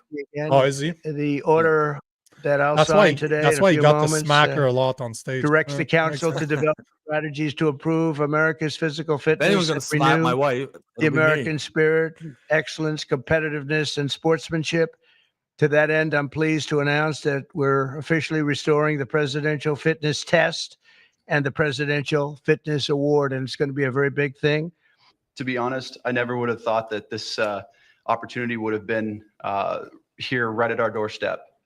We have an opportunity at being the 70th anniversary of the President's Council on Sports, Fitness, and Nutrition to literally change the fabric of kids' lives. And our first initiative is to bring back and reignite the President's Fitness Test. Sport has always been part of my life. I don't know that golfers are the best of living a healthy, option for active this. lifestyle cannot be any more important than nowadays. So thank you for the trust, and I can't wait to get to work. So just to say that he's bringing it back, but the real reason I wanted to talk about this, just like I did on my Instagram this morning, is because of this, because there is a president that we all fucking like that was a massive, massive, massive ambassador for fitness, especially in schools. And it's none other than the uncle of RFK, JFK. So I don't know. I just wanted to play a 1962 video. This is a remake, obviously, but it's the same 1962 video of JFK talking about health and fitness in the school system. I welcome this opportunity to speak to the Is it laggy? people of America about a subject which I believe to be most important. These high school students, and they all look like that back then. I speak not only as President of the United States, but also as a parent of 2 children who I hope will grow up with those qualities of vigor and energy which we identify with the best of America. This should be a matter of concern to us all. A country is as strong really as its citizens. And I think that mental and physical health, mental and physical vigor go hand in hand. Vigor. Ready up. Last 10 foot. 5 sets. Start on And ready. look at the shape of those guys.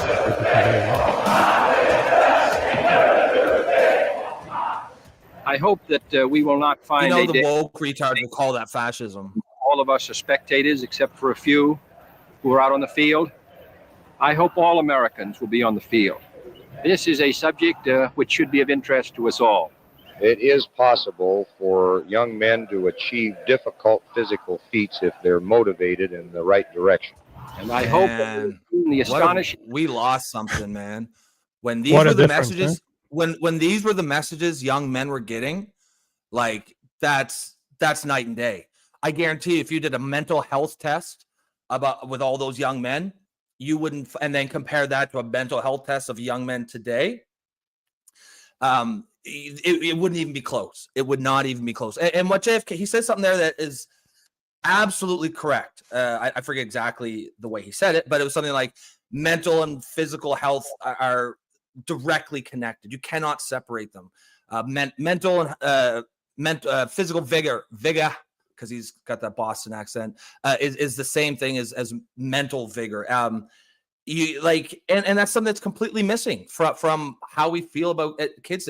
Like, whatever you feel about Trump, this is an absolutely necessary, absolutely brilliant decision. We need to force kids to get out there, especially in this day and age. This was back then; they had all those, but they were also out all the time. Like, they weren't on their tablets or whatnot. Now, like we really need this shit now. Just look at the 1960s, 1970s people on the beach. Just go back to those pictures and just look what they look like and compare them to 2020. It's insane, the difference. Just the average person. Obviously, most people don't look like you and I. Most people are not gym rats. They're not weighing their food. They're not on very, very. And you don't need to be. You don't need to. No. 100. I told you. I know this what is you're saying. a choice that I make. 100%. I'm an ex-fighter. I'm not on a diet now compared to what I used to be, so it's easy. Yeah. But tell me that that's not a good idea. Tell me that it's so important. It's so necessary. Yeah. And that coach, when he said young men need to do something hard, that is that's something I firmly believe. Like I've talked about. I have a 16-year-old son now. He's starting to think about. He's going into grade 12, so he's really starting to think about what he's going to do. Obviously, I'm leading up to him, but one thing I'm really pushing him in is go in the military, because we've created such a soft society that young men don't have any real challenges anymore. And I firmly believe doing something hard, the kind of thing where you're out there, you want to quit, you think you're going to quit, and you just find something inside of you to keep going. like you would experience when you're fighting and training. There aren't that many avenues to do that these days. 50 years ago, most kids had that just working on the farm or something. But those are absolutely essential experiences to especially for young men to grow into men. And it's that like at least puts us on the right path, at least starts the conversation again that yes, like much of the mental health crisis is a physical health crisis. Yeah, Tammy, I saw this one. Hal Johnson and Joanne McLeod. You remember them? I could even remember the logo, that Participation logo. But you're right. That was that guy and the white woman, right? Yep, the married couple. Yeah, I remember those. Yep. I mean, look, it's woke. Mixed race couple, great. Woke, like woke in a good way. Diverse, great. Love it. But now we had skipping. We had skipping back when I was young. I'm an awesome fucking rope skipper. Not because of martial arts. I showed up to martial arts being able to look like a boxer because when I was a kid, that was taught to us. We had gym class where you needed to learn how to fucking skip rope. That was that was part of the curriculum. Great thing, because skipping rope is not fucking easy. And it doesn't take much. It's like a $5 rope, and there you go. You can have all the exercise in the world that works a full body. So what is it? Body break. I remember that. Body break. Hal Johnson and Joanne McLeod. So Chris H. So he says physical fitness is important. From a left perspective, maybe it would be cool if we could have some sort of government-funded fitness center or some tax break. I'm with you on that. I think government, especially a government that has a universal healthcare system. What's the saying? An ounce of prevention is worth more than a pound of cure. We'd probably very much pay for itself if we're encouraging those things. So I'm with you on that, Chris. But like, you also have to recognize the reality of the situation. Your position is not common on the left. Right now, the consensus on the left is that caring about physical fitness is white supremacist coded.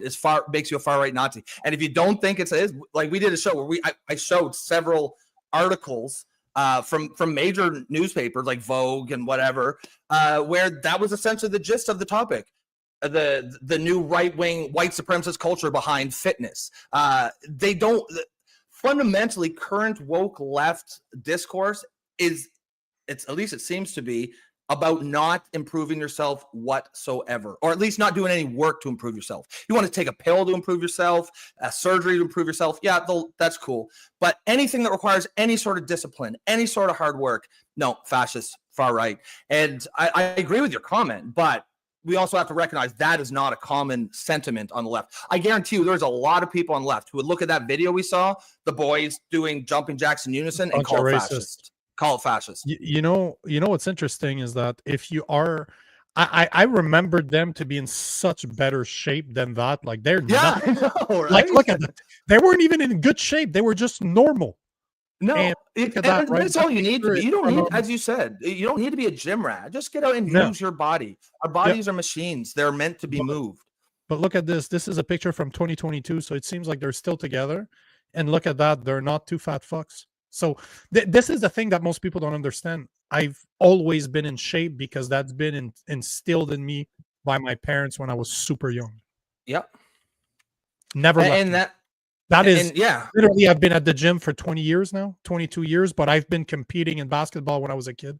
I competed in baseball. I did martial arts. It's never end because it was instilled in me from the get-go that you need to do something. And that's a good point. And that's why it's so important, these programs, because not everyone's going to have parents that instill it in them.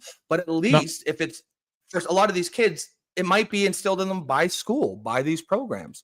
I just want to take a quick one from Chris here.